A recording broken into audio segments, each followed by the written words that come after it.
Hi friends, welcome to Rithi Resna channel. இன்றைக்கி நம்ம சேனலில் என்ன பார்க்க போகிறோன்னா, ஒரு ocean keychain and photo keychain வந்துட்டு எப்படி பண்ணுறதுன்னு தான் பார்க்க போகிறோம்.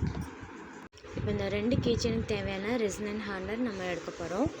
இப்போ ரெகுலராக செய்கிறவங்களுக்கு வந்துட்டு இப்போ ஒரு கீச்சனுக்கு எவ்வளோ ரெசினன் ஹார்னர் தேவைப்படும், இல்லை 8 இன்ச் அகைன் 10 இன்ச் அகைன் பண்ணுறவங்களுக்கு எவ்வளோ ரெசினன் ஹார்னர் எடுக்கணும்னு சொல்லிட்டு அவங்களுக்கு தெரியும். இப்போ பிக்னஸாக இருக்கவங்களுக்கு வந்துட்டு எவ்வளோ ரெசின் எவ்வளோ ஹார்னர் எடுக்கணும்னு சொல்லிட்டு தெரியாது. க்ரோமில் போய்ட்டு ரெசின் கால்குலேட்டர்னு வச்சா அதில் நிறையா வெப்சைட் வரும். அதில் எப்படி கால்குலேட் பண்ணுறேன்னு உங்களுக்கு தெளிவாக இன்னொரு வீடியோவில் சொல்கிறேன். இப்போ வந்துட்டு நான் 2 கீச்செயினுக்கு 14 grams of resin and 7 grams of hardener வந்துட்டு நான் எடுத்திருக்கேன். இப்போ நான் சொல்கிற ஒரு மிஸ்டேக்கை பிக்னஸாக இருக்கவங்க யாரும் பண்ண வேண்டாம். ஃபர்ஸ்ட் ஆஃப் ஆல் நீங்கள் என்ன பண்ணணும், மிஷின் வந்துட்டு ஆன் பண்ணதுக்கப்புறம் தான் கப்பு வந்துட்டு வைக்கணும்.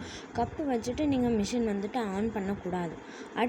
அடுத்து ஒரு மிஸ்டேக் என்னென்னா, இப்போ கப்பு வச்சுட்டு இப்போ ரெசின் நம்ம அதுக்கப்புறம் ஓப்பன் பண்ணி ஹோல் போட்டு அதுக்கப்புறம் நம்ம ஊற்றக்கூடாது. முன்னாடியே வந்துட்டு நம்ம எல்லாமே ரெடி பண்ணி வச்சுட்டு அதுக்கப்புறம் தான் நம்ம வந்துட்டு கப்பு வச்சு மிஷின் ஆன் பண்ணி கப்பு வச்சுட்டு அப்படியே நம்ம ரெசின் ஹார்டர் ஊற்றணும். இல்லை ரொம்ப நேரம் ஆகிடுச்சு அப்படின்னா வந்துட்டு மிஷின் வந்துட்டு ஆஃப் ஆயிடுச்சுன்னா நீங்கள் திருப்பி ஆன் பண்ணால் அது 0ல் தான் காட்டும். நீங்கள் எவ்வளோ ரெசின் ஊற்றுனீங்கன்னு வந்துட்டு உங்களுக்கு தெரியாது, இல்லை எவ்வளோ ஹார்டர் நீங்கள் ஊற்றிருக்கீங்கன்னு சொல்லிட்டு உங்களுக்கு தெரியாது. அந்த ஒரு மிஸ்டேக் மட்டும் யாரும் பண்ணாதீங்க. இப்போ நான் என்ன பண்ணுறேன்னு சொல்லிட்டு சொல்கிறேன். ஃபஸ்ட்டு நான் ஆன் பண்ணிட்டு கப் வச்சதுக்கப்புறம் 14 கிராம்ஸ் ஆஃப் ரெசின் வந்துட்டு நான் ஊற்றிட்டேன். நெக்ஸ்ட்டு ஹார்டர் ஊற்றுறப்ப என்னாச்சு, மிஷின் வந்துட்டு ஆஃப் ஆயிடுச்சு. ஆஃப் பண்ணதுக்கப்புறம் என்னாச்சுன்னா, இப்போ 14 கிராம்ஸ் நான் ஊற்றிருக்கேன்னா கப்பு வந்துட்டு 3 கிராம்ஸ், அந்த 3 கிராம்ஸ் வந்து சேர்ந்து வந்துடுச்சு. 14 3ல் ஆட் பண்ணோம்னா 17 கிராம்ஸ் வந்துடுச்சு. இப்போ 17 கிராம்ஸ் வந்ததுக்கப்புறம் நம்ம இன்னும் வந்துட்டு 7 கிராம்ஸ் ஆஃப் ஹார்ட்னர் நம்ம ஊற்றணும். இப்போது வந்துட்டு மிஷின் ஆஃப் ஆனதுனால எனக்கு வந்துட்டு 17 கிராம்ஸ் வந்து காட்டுது இல்லையா, 17 கிராம்ஸ்லேருந்து நம்ம ப்ளஸ் 7 வந்துட்டு ஹார்ட்னர் நம்ம ஆட் பண்ணால் மொத்தமாக 24 கிராம்ஸ். இப்போ நம்ம 24 கிராம்ஸ் வர வரைக்கும் நம்ம வந்துட்டு ஹார்ட்னர் ஊற்றணும். 17 18 19 20 21 22 23 24 வர வரைக்கும் நம்ம ஊற்றிட்டு அதுக்கப்புறம் நம்ம ரெண்டையும் வந்துட்டு மிக்ஸ் பண்ண ஆரம்பிக்கணும். ஸ்லோவாக ஒரே பக்கமாக ஸ்லோவாக வந்துட்டு 5 to 10 மினிட்ஸ் வந்துட்டு மிக்ஸ் பண்ணணும். இந்த பக்கம்னு சொல்லிட்டு நம்ம மாற்றி மிக்ஸ் பண்ணோம்னா நிறையா பபிள்ஸ் வர்றதுக்கான சான்சஸ் இருக்குது. அதனால் ஒரே பக்கமாக ஸ்லோவாக 5 to 10 மினிட்ஸ் வரைக்கும் மிக்ஸ் பண்ணி முடித்ததுக்கப்புறம் அது ஒரு ஓரமாக ஒரு 10 மினிட்ஸ் அப்படியே ரெஸ்ட் டைம் விட்டுருங்க. ரெஸ்ட் டைம் விட்டதுக்கப்புறம் உங்களுக்கு என்னென்ன கலர் நீங்கள் ஆட் பண்ணணுமோ இல்லை கிளிட்டர்ஸ் ஆட் பண்ணணுமோ அது நீங்கள் வந்துட்டு ஆட் பண்ணிட்டு மோல்டில் நீங்கள் ஊற்றிக்கலாம். அந்த 10 மினிட்ஸ் நம்ம ரெஸ்ட் டைம் விடுறப்பயே வந்துட்டு ஒரு சில ரெசினில் வந்துட்டு ஆட்டோமேட்டிக்காகவே வந்துட்டு பபிள்ஸ் ரிலீஸ் ஆகிடும். ஆகாத சமயத்துலேருந்து நம்ம வந்துட்டு மோல்டில் ஊற்றினதுக்கப்புறம் பபிள் பஸ்டர் ஸ்ப்ரே வந்துட்டு நம்ம அடிக்கணும். அடித்தோம்னா குட்டி குட்டி பபிள்ஸ் வர்றது கூட வந்துட்டு போயிடும்.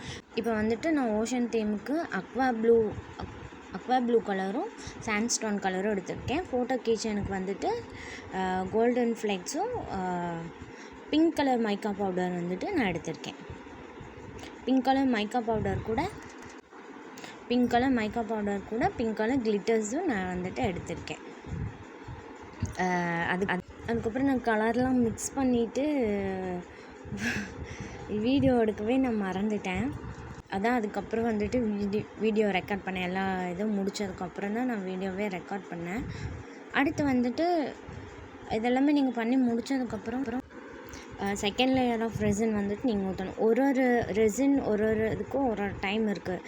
அதிலே போட்டிருப்பாங்க செகண்ட் ரெசின் நீங்கள் எப்போ ஊற்றலாம் என்ன பண்ணலான்னு சொல்லிட்டு அதிலே கொடுத்துருப்பாங்க. நான் யூஸ் பண்ணுற ரெசினில் 8 to 12 ஹார்ஸ்க்குள்ளே செகண்ட் லேயர் நான் ஊற்றிக்கலாம். ஸோ 10 ஹார்ஸ் கழிச்சு நான் வந்துட்டு செகண்ட் லேயர் ஊற்றிக்கிட்டேன்.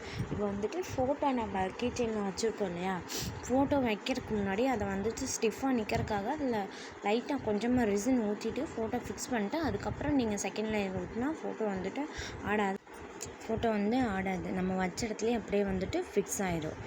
நான் ஓஷன் தீமில் ரிட்டிசர் நேம் எழுதியிருக்கேன் இல்லையா, அது வந்துட்டு நான் மார்க்கரில் வந்துட்டு எழுதுனது, வாட்டர் ப்ரூஃப் மார்க்கரில் நான் எழுதுனது. நீங்கள் வந்துட்டு செகண்ட் லேயர் ஊற்றிட்டு மேலே கூட பேர் எழுதிக்கலாம், இல்லை பேர் எழுதிட்டு அதுக்கப்புறம் கூட நீங்கள் செகண்ட் லேயர் ஊற்றிக்கலாம். இந்த வீடியோவில் உங்களுக்கு வேறு எதுவும் டவுட் இருந்தால் கமெண்ட் பாக்ஸில் கமெண்ட் பண்ணுங்கள்.